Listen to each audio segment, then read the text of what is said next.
Assalamualaikum warahmatullahi wabarakatuh. Perkenalkan, nama saya Mustafa Akil Saputra dengan NIM 2210952054 dari kelompok 9 Praktikum Sistem Kendali tahun 2024. Baiklah, di sini saya akan menjelaskan mengenai modul 2 responsi awal Praktikum Sistem Kendali 2024. Pertama itu tentang diagram blok. Oke.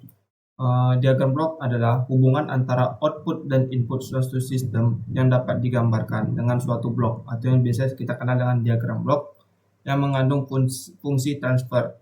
Diagram blok merupakan technical drawing atau standar drawing suatu sistem kontrol.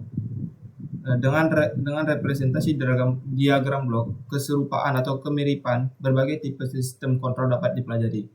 Ini contoh diagram blok yang sederhana, di mana ada inputnya US dengan sistemnya GS menghasilkan output YS.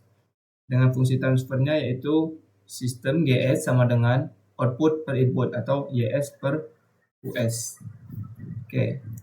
Diagram blok itu terdiri dari sistem tertutup dan sistem yang terbuka. Seperti contohnya ada sistem diagram blok sistem tertutup yang ideal. Lalu di sini bagian-bagian dari diagram blok yang pertama yaitu ada sinyal seperti RS, IS, BS, dan YS. Itu adalah merupakan sinyal dari diagram blok ini. Sedangkan sistem seperti GS dan HS adalah sistem dari diagram blok. Dan ini summing point-nya, sum point-nya, dan ini adalah titik percabangan. Dari sini kita ketahui RS adalah referensi sinyal inputnya, sedangkan IS itu adalah sinyal error, BS ini adalah sinyal feedback atau sinyal umpan baliknya, sedangkan YS itu adalah sinyal outputnya. GS dan HS ini merupakan sistem. Oke, pertama adalah feed forward transfer function atau transfer fungsi maju dengan rumus YS per IS sama dengan GS. Nah, bisa didapatkan dari sini. YS per IS sama dengan GS atau IS per GS sama dengan IS kali GS sama dengan YS. Lalu ada open loop transfer function, transfer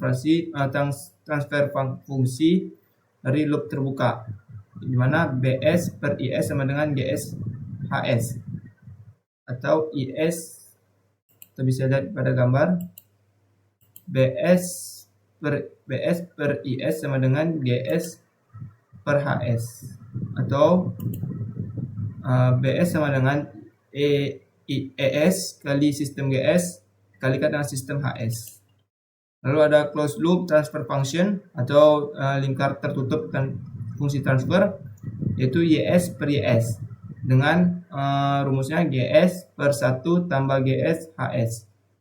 Hubungan input output pada diagram blok dapat dilihat dengan YS sama dengan GS kali IS. Ini YS sama dengan IS dikali GS. Lalu IS sama dengan RS kurang BS. Ini RS. IS sama dengan RS positif, sedangkan dikurang dengan BS karena summing point-nya bertanda negatif. Lalu ada BS sama dengan HS kali YS. Terlihat di sini BS sama dengan HS dikali YS. Atau YS sama dengan GS dalam kurung kurawal dikali dengan RS dikurang HS dikali YS. Lalu GS, HS, dan YS-nya dipindahkan ke kanan, maka YS tambah GS kali HS kali YS sama dengan GS RS. Atau karena dia merupakan closed loop atau lingkar tertutup, 1 menjadi 1 ditambah GS kali HS dikali YS sama dengan GS RS. Atau YS-nya sama dengan GS per 1 ditambah GS HS dikali RS. YS sama dengan GS umpan baliknya GS per 1 tambah GS kali HS dikali dengan RS, sinyal inputnya.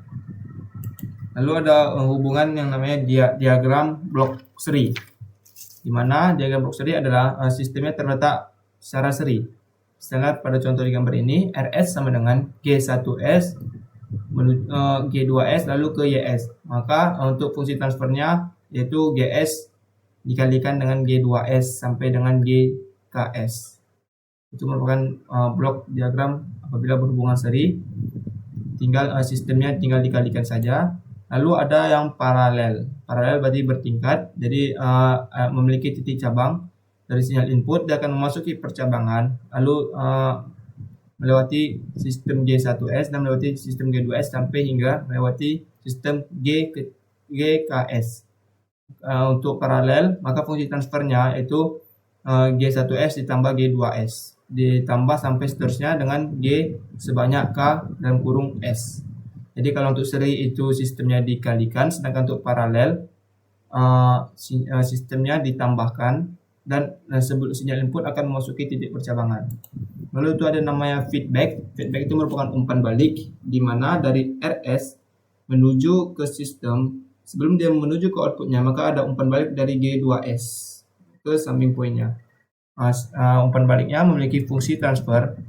Umpan baliknya memiliki fungsi transfer dengan rumus GS sama dengan G1S sistem yang di atas per 1 ditambah G1S dikali dengan sistem umpan baliknya yaitu G2S atau G per 1 tambah G kali H atau hanya biasanya adalah sistem umpan baliknya. Oke, lalu kita belajar tentang pengendali PID. Controller PID digunakan untuk memperbaiki performansi sistem melalui perbaikan respon sistem yang dihasilkan. Contohnya itu untuk mengurangi atau menghilangkan nilai ISS (error steady state) dan untuk meningkatkan kecepatan respon untuk mencapai set point. Pengendali PID terbagi menjadi pertama pengendali proporsional atau berbanding lurus. Jenis kontrol ini menghasilkan output yang sebanding dengan nilai masukan input. Yang maksudnya apabila outputnya semakin besar maka inputnya juga semakin besar. Seperti contoh pada gambar ini, IS kali KP sama dengan US. Dalam domain waktu, hubungan antara sinyal error atau IS dengan sinyal kontrol U dinyatakan dalam persamaan berikut. UT sama dengan KP sistemnya dikali dengan ET, atau dalam diagram ini adalah US sama dengan sistem KP dikali sinyal ET, error. Dalam domain Laplace dapat ditulis US per IS sama dengan KP. Ciri-ciri pengendali proporsional adalah jika KP-nya diperkecil, maka respon sistem akan semakin lambat dan rush time akan semakin lama. Tetapi jikalau KP-nya diperbesar, maka respon sistem akan semakin cepat atau mendekati steady state dan rush time akan semakin meningkat. Jika KP terlalu besar, maka respon sistem akan semakin tidak stabil dan terjadi overshoot, di mana osilasi dapat terlihat dengan jelas. Tapi nilai KP dapat diatur atau ditentukan sedemikian sehingga mengurangi error steady state, tetapi tidak dapat menghilangkannya. Oke. Yang kedua tuh ada pengendali integral. Jenis kontrol ini menghasilkan output lebih besar atau lebih kecil ketika error input sama dengan 0. Jadi ketika error inputnya sama dengan 0, outputnya bisa menjadi lebih besar atau menjadi lebih kecil. Diagram bloknya seperti ini dengan sistemnya KI per S. Dalam pengendali integral, nilai error E diumpankan sebagai laju perubahan sinyal kontrol U, sebagaimana dinyatakan dalam persamaan berikut. UT sama dengan KI integral dari 0 sampai T ET dt, atau dalam domain Laplace dapat ditulis US per IS sama dengan KI per S, atau seperti kita tahu output per input sama dengan sistemnya, atau K1 KI per S. Lalu yang ketiga itu ada namanya pengendali derivatif, atau derivatif ini kita kenal dengan turunan. Jenis kontrol ini menghasilkan output yang merupakan diferensial dari input. Namun pengendali ini tidak dapat mengeluarkan output tanpa adanya perubahan input. Diagram bloknya seperti ini, di mana sistemnya adalah K D dikali S. Pengendali derivatif akan memberikan suatu sinyal kontrol U yang bersesuaian dengan turunan atau derivatif laju perubahan sinyal error E, sebagaimana dapat nyatakan dengan UT per ET sama dengan KD dikali DE dalam kurung T per DT, atau kita ubah dalam domain Laplace itu menjadi US per IS sama dengan KD dikalikan dengan S atau KDS. Untuk pengendali derivatif itu memiliki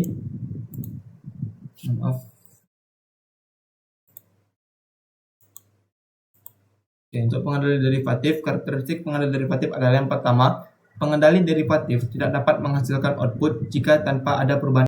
Oke, saya lanjutkan. Maaf tadi terkendala. Pengendali derivatif karakteristiknya adalah pengendali derivatif tidak dapat menghasilkan output jika tidak ada perubahan inputnya.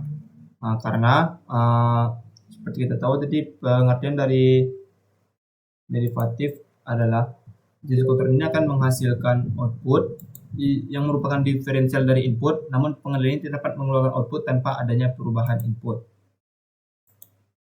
Lalu jika nilai errornya berubah terhadap waktu, maka output yang dihasilkan tergantung dari nilai KD-nya atau dari sistemnya dan laju perubahan errornya. Pengontrol diferensial mempunyai suatu karakter untuk mendahului atau leading, sehingga pengontrol ini dapat menghasilkan koreksi yang signifikan sebelum sistem mengalami error terlalu tinggi, sehingga dapat meningkatkan stabilitas sistem. Dengan meningkatkan nilai KD, dapat meningkatkan stabilitas sistem dan mengurangi overshoot. Oke, yang selanjutnya itu ada pengendali proporsional integral. Oke, pengendali proporsional integral, jenis kontrol ini menghasilkan output yang menghasilkan output yang dimana pengendali ini tidak dapat mengeluarkan output. Nah, ini merupakan diagram bloknya. Maka dari diagram blok ini kita mendapatkan rumus UT sama dengan KP dikali ET ditambah KP per TI, integral dari 0 sampai TET dt. Dengan KP adalah suku penguatan proporsional dan TI merupakan waktu integral. Maka apabila kita ubah dalam transformasi Laplace menjadi US per ES sama dengan KP dikali dengan 1 ditambah 1 per TIS sama dengan KP dikali 1 ditambah TIS per TIS. Oke, selanjutnya pengendali proporsional integral memiliki ciri-ciri apabila adanya penambahan faktor integral pada pengendali, maka akan memperbaiki respon sistem. Tidak mengembalikan error pada nilai 0, namun menjaga nilai konstan sepanjang T. Responnya lebih lambat karena nilai error tidak dapat dihilangkan.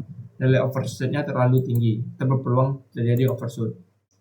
Baru yang selanjutnya itu ada pengendali proporsional derivatif. Jenis kontrol ini mengoptimalkan kerja dari pengendali proporsional. Nah, ini diagram bloknya, mana ES, sinyal ES akan memasuki sistem KD ditambah 1 ditambah TD dikali S, lalu akan menghasilkan output US. Dengan rumus, maka dari gambar ini dapatkan rumus UT sama dengan KP dikali ET ditambah KP dikali TD kali DE dalam kurung T per DT. Dengan KP adalah suku penguatan proporsional dan TD merupakan waktu derivatif. Sedangkan pada proporsional integral, TI adalah merupakan waktu integral. Sedangkan di sini TD merupakan waktu derivatif. Lalu kita transformasi Laplace-kan, maka mendapatkan US per ES sama dengan KP dikali 1 ditambah TD S. Yang selanjutnya ke-6. 6 itu ada pengendali proporsional integral derivatif. Jenis kontrol ini merupakan penggabungan dari pengendali proporsional yang proporsional, integral dan derivatif. Maka dapat ini diagram bloknya. Maka dari diagram blok ini dapatkan rumus UT sama dengan KP dikali ET, ini merupakan proporsional, baru KP ditambah TI, integral dari 0 sampai TET dt merupakan integralnya, dan ditambah KP dikali TD dikali DE dalam kurung T per dt itu merupakan derivatif. Dengan KP adalah suku penguatan proporsional, TI waktu integral, dan TD merupakan waktu derivatif. Lalu kita transformasi Laplace kan didapatkan US per ES sama dengan KP dikali 1 ditambah TIS ditambah TI ditambah TD S kuadrat per TIS. Pengendali proporsional integral derivatif memiliki ciri-ciri. Yang pertama, berguna untuk memperbaiki respon transient dan mampu menghilangkan nilai error steady state serta mengurangi terjadinya overshoot. Baru ada namanya parameter tanggapan peralihan PID. Lalu itu ada time constant atau TC, yaitu waktu yang dibutuhkan oleh sistem untuk mencapai nilai akhir dari 63,2% dari nilai akhirnya. Sedangkan rest time atau TR adalah waktu yang dibutuhkan oleh sistem untuk mencapai nilai 0% sampai 100%, 10 sampai 90, dan 5 sampai 90% dari nilai akhirnya. Sedangkan settling time atau TS merupakan waktu yang dibutuhkan sistem untuk mencapai 2%, 5%, atau 0,5% di sekitar nilai akhirnya. Lalu ada namanya delay time atau TD, waktu yang dibutuhkan oleh respon untuk mencapai setengah dari nilai akhir pertama kali. Lalu ada namanya maximum percent overshoot atau NP, yaitu nilai puncak maksimum dari respon sistem yang diukur dari sistem saat sistem sedang dalam kondisi steady state. Dengan rumus persen dari maximum overshoot yaitu C dengan fungsi TP dikurang C tak hingga per C tak hingga dikali 100%. Lalu yang terakhir itu ada time peak, yaitu waktu yang dibutuhkan oleh respon untuk mencapai puncak pertama dari terjadinya overshoot. Baiklah, mungkin hanya itu yang dapat saya jelaskan mengenai responsi awal modul 2 praktikum sistem kendali 2024. Lebih dan kurang saya mohon maaf. Saya akhiri, wabillahi taufiq wal hidayah. Wassalamualaikum warahmatullahi wabarakatuh.